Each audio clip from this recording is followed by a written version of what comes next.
لاہور میں ہمارا مکان میرے پتا کے ایک دوست نے مناسب داموں پر ہم سے خرید لیا تھا۔ اس مکان کی جو رقم ملی تھی اس سے میں نے اپنی بہنوں کے ہاتھ پیلے کیے۔ کچھ عرصے بعد میری ماتا جی بھی چل بسی۔ اب میں تنہا تھا۔ میں نے فوج جوائن کر لی۔ ڈیرہ دون میں 2.5 سال کی تربیت کے بعد سیکنڈ لیفٹیننٹ بنا۔ میں نے پوری کوشش کی کہ شیلا کو دل سے نکال دوں، لیکن اس کی محبت اور یاد کی جڑیں دل میں کچھ اتنی گہرائی تک پہنچ چکی تھی کہ ناکام رہا۔ کرنل کی دکھتی رگ پر میرا ہاتھ کچھ ایسا پڑا تھا کہ اس کے جذبات کے سارے بند ٹوٹ چکے تھے۔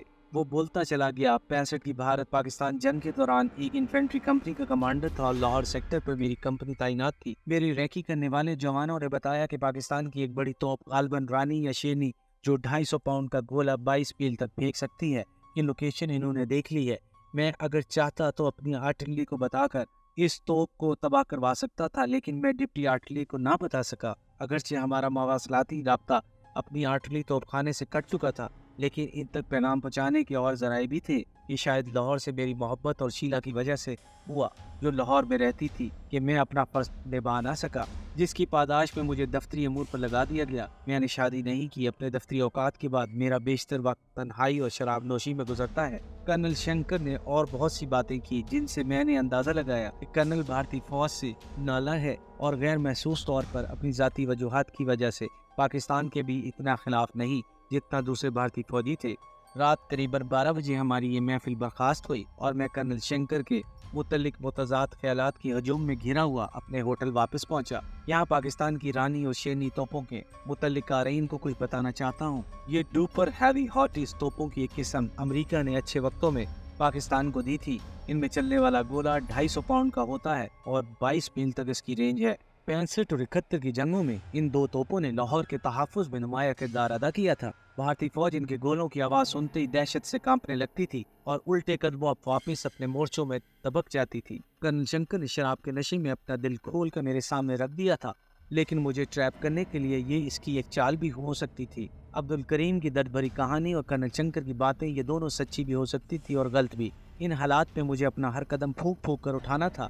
میں نے دونوں کی باتوں کے ہر فکرے اور ہر لفظ کا تجزیہ کرنا شروع کیا اور بالآخر یہ فیصلہ کیا کہ جب تک میرے ساتھی لکھنؤ سے واپس آ کر عبد الکریم کے بیان کی تصدیق نہ کر دیں، میں کوئی قدم نہ اٹھاؤں گا۔ تاراپور کے ایٹمی بجلی گھر کے متعلق چونکہ ہمیں پاکستان میں بریف نہیں کیا گیا تھا اور یہ مشن انتہائی اہم نوعیت کا تھا، اس لیے میں نے ہر ممکن ذریعے سے معلومات اکٹھی کرنے کا فیصلہ کیا۔ نیوکلیر انرجی سے متعلق کتابیں تو میں پہلے ہی لے چکا تھا اور ان کا مطالعہ بھی شروع کر دیا تھا۔ اب میں چاہتا تھا کہ وہاں کے سیکیورٹی سسٹم کے متعلق بھی جانکاری حاصل کروں۔ یشونت پھنس گیا۔ قارئین نہ صرف میری بلکہ میرے ساتھیوں کی ذہنی کیفیت کا بخوبی اندازہ لگا سکتے ہیں۔ دشمن ملک میں ہندو بن کر رہنے اور اس کی دفاعی نوعیت کی حساس اور کلاسیفائڈ معلومات حاصل کرنے اور ہر وقت پکڑے جانے کے خوف نے ہم پر شدید ذہنی دباؤ ڈال رکھا تھا۔ ہمارے چہروں سے مسکراہٹ غائب اور ہماری ہنسی بالکل مصنوعی ہو چکی تھی۔ راتوں کو نیند میں ہم اکثر چونک اٹھتے تھے۔ اپنی کیفیت تو میں جانتا تھا، میرے ساتھیوں نے بھی اپنی ذہنی حالت مجھے بتا دی تھی۔ پاکستان میں دوران تربیت ایسی حالت پیش آنے پر ذہنی تناؤ کم کرنے کے لیے ایک مسکن دوا کے استعمال کرنے کی ہدایت دی گئی تھی۔ ہم نے یہ دوا استعمال کرنی شروع کی اور 1 ہفتہ استعمال کے بعد ہمارے ذہنی تناؤ میں خاصی کمی آ چکی تھی۔ لکھنؤ جانے والے 2 ساتھی چوتھے دن لوٹ آئے۔ وہ عبد الکریم کے متعلق معلومات لے کر آئے تھے۔ دکاندار نے عبد الکریم کی کہی ہوئی تمام باتوں کی تصدیق کی تھی۔ دکاندار نے عبد الکریم کے متعلق یہ بھی بتایا تھا کہ اس کے دور پار کے رشتہ داروں کے علاوہ ایک حقیقی چچا بھی ہیں، لیکن وہ سب عبد الکریم کے والدین کے مرنے کے بعد بجائے اس یتیم کو محبت شفقت دینے کے، ان کے گھر میں جو بچا کھچا سامان تھا وہ بھی اٹھا کر لے گئے اور عبد الکریم بے آسرا اور بے سہارا رہ گیا تھا۔ اس کے والد سے دوستی کی وجہ سے اس دکاندار نے اسے اپنے گھر میں پناہ دی اور وہ تعلیم حاصل کرنے کے ساتھ ساتھ دکان پر بھی اس کا ہاتھ بٹاتا تھا۔ میٹرک کے بعد عبد الکریم مزید تعلیم حاصل کرنا چاہتا تھا، لہٰذا سال بھر وہ دکان پر ہی کام کرتا اور جو ہی اسے موقع ملا وہ فوج میں بھرتی ہو گیا۔ دکاندار نے میرے ساتھیوں سے اس پوچھ گچھ کی وجہ دریافت کی تو انہوں نے کہا کہ عبد الکریم ان کے خاندان کی ایک لڑکی سے شادی کی تجویز سے اغواء ہے اور وہ اسی سلسلے میں یہاں رہے ہیں۔ دکاندار نے کہا کہ عبد الکریم ایک شریف اور نواب خاندان کا چشمہ چراغ ہے، سوائے غریب اور بے آسرا ہونے کے اس میں کوئی خامی نہیں۔ دکاندار نے یہاں تک کہا کہ اگر اس کی کوئی بیٹی ہوتی تو وہ اسے عبد الکریم سے بیانے میں فخر محسوس کرتا۔ غرض کیا عبد الکریم کی بیان کردہ سب باتوں کی سچائی کی تصدیق ہو چکی تھی۔ اب مجھے اس کا تعاون حاصل کرنے کی منصوبہ بندی کرنی تھی۔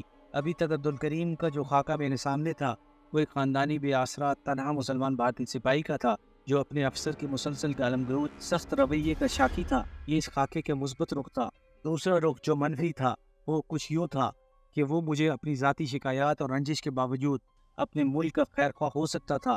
اس کی عزت نفس جو کچلی جا چکی تھی اسے ڈیفیکٹر باغی بنا سکتی تھی، یا پھر اسی کچلی ہوئی عزت نفس کی بحالی کے لیے وہ ہمارا راز جاننے کے بعد اپنے افسران کو ہمارے متعلق بتا کر بھارت ماتا کا سپوت بن سکتا تھا اور اپنا کھویا ہوا وقار حاصل کر سکتا تھا۔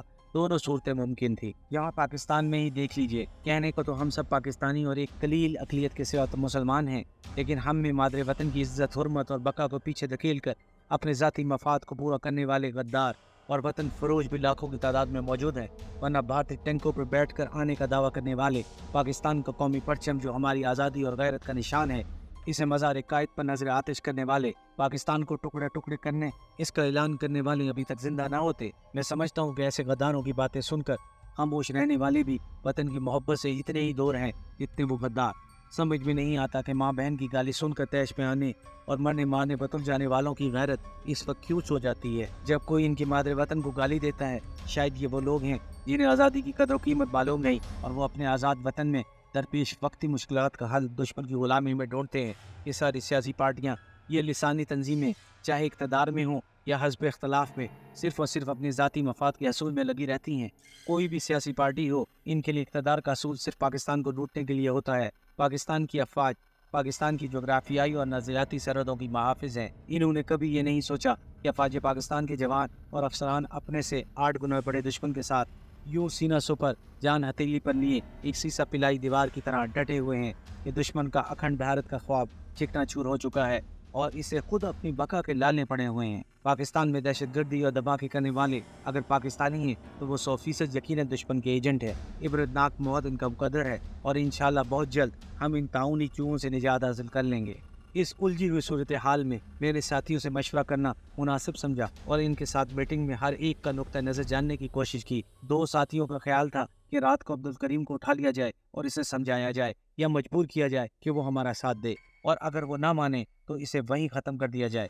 ایک ساتھی کا کہنا تھا کہ کرنل شنکر کے کمرے میں رات کو گھس کر اسے ہلاک کر دیا جائے اور اس کے کمرے سے اس کا بریف کیس اور اہم کاغذات اٹھا لیے جائے۔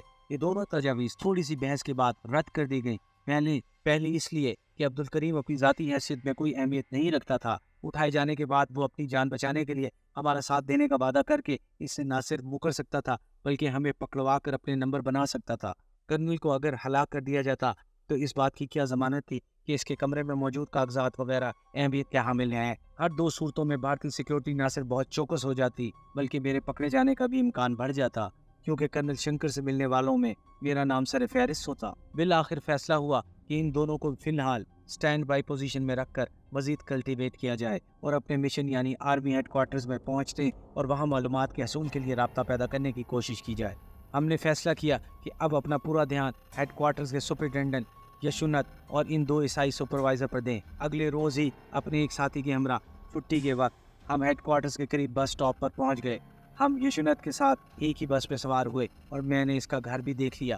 میں نے اپنے 2 ساتھیوں کو دونوں صفائی کرنے والوں کے پیچھے لگا دیا کہ ان سے واقفیت پیدا کرے اور اس طرح دفتر کے بعد ان کی سرگرمیوں کو نہ صرف پتہ چلائیں بلکہ اگر ضرورت پڑے تو ان میں شریک بھی ہوں۔ دوسرے 2 ساتھیوں کی ڈیوٹی لگائی کہ دفتر کے بعد وہ یشونت کی سرویلنس نگرانی کرے اور جس شام وہ گانا سننے کے لیے جائے تو ان میں سے ایک اس کا پیچھا کرتا رہے تاکہ اس بالا خانے کی نشاندہی ہو سکے جہاں وہ موجود ہو، اور دوسرا ساتھی مجھے بتانے کے لیے اس علاقے چاوڑی بازار کے شروع میں ایک ریسٹورانٹ میں آئے جہاں میں ہر شام 7 بجے پہنچ جایا کروں گا۔ ایپیسوڈ 11 اختتام پذیر ہوئی۔